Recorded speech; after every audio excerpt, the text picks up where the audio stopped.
வணக்கம். உங்கள் மாயா ஆஸ்ட்ரோ. குரு பகவானை ராசிநாதனாக கொண்ட இந்த பராபவ ஆண்டில் குரு பகவான் மற்றும் ராகு பகவானால் மிகுந்த யோகத்தை பெறக்கூடிய மீனராசி அன்பர்களுக்கு இந்த பராபவ ஆண்டின் தமிழ் வருட புத்தாண்டு பொது பலன். மீனராசியினருக்கு நிகழும் பராபவ வருஷம் வைகாசி மாசம் 12ஆம் தேதி செவ்வாய்க்கிழமை பகல் 11 மணிக்கு.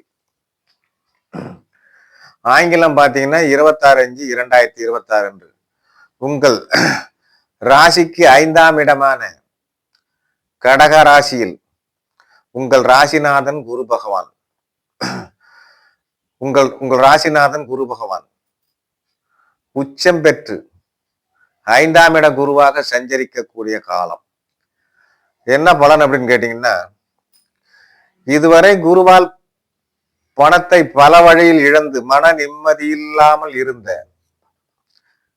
வஞ்சகர் சூழ்ச்சியால் வஞ்சனை பாதிக்கப்பட்ட மீனராசி அன்பர்களுக்கு உங்கள் ராசிக்கு 1 மற்றும் 10ஆம் இடத்ததிபதி 5ஆம் இடத்தில் பயிற்சி.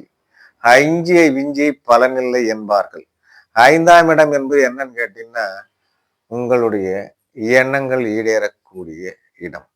எனவே உங்கள் எண்ணங்கள் அனைத்தும் ஈடேறி பல வகையான வாகன சுகம் ஏற்பட்டு அரசாங்க உத்தியோகம், பொன் பொருள் சேர்க்கை போன்றவை இந்த 5ஆம் இடத்தில் உச்சம் பெற்ற உங்கள் ராசிநாதன் கடகத்தில் 5ஆம் இடத்தில் உச்சம் பெற்ற குரு பகவானால் நிச்சயம் ஏற்பட வாய்ப்பு உண்டு. எனவே இந்த மீன ராசியருக்கு இந்த 5ஆம் இட குரு பயிற்சி மிக மிக ஒரு யோக பலனாக இந்த பராபவ ஆண்டில் அமைவதற்கான வாய்ப்பு உண்டு.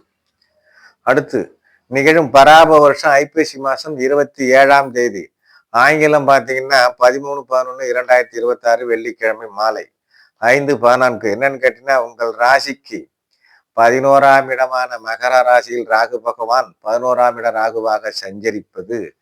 இதுல என்னன்னு கேட்டீங்கன்னா, இதுவும் ஒரு யோகமான பலனே தான் அப்படின்னு சொல்லிக்கலாம். தன தானிய லாபம், குடும்பத்தில் மகிழ்ச்சி. மீன ராசினருக்கு இந்த ராகு பகவான் பேச்சு என்னன்னு கேட்டீங்கன்னா, பேச்சுக்கு பிறகு நிச்சயமா கொஞ்சம் கூட விரயம் இருப்பதற்கான வாய்ப்பு கம்மி. எனவே இந்த 11ஆம் இட ராகு உங்களுக்கு எடுத்த காரியங்கள் அனைத்தையும் வெற்றியை கொடுக்கக்கூடிய அமைப்பு இந்த மீனராசினருக்கு ராகு பகவான் நிச்சயம் செய்து கொடுப்பார். எனவே மீனராசினருக்கு பார்த்தீங்க அப்படின்னு கேட்டீங்கன்னா, 11ஆம் இட ராகு 5ஆம் இட குருவினால் உச்சம் பெற்ற குருவினால் இந்த பராபவ ஆண்டில் மீனராசினர் மிக மிக யோக பலன் அடையலாம் என்று கூறி மற்றொரு வீடியோவை சந்திப்போம். நன்றி, வணக்கம்.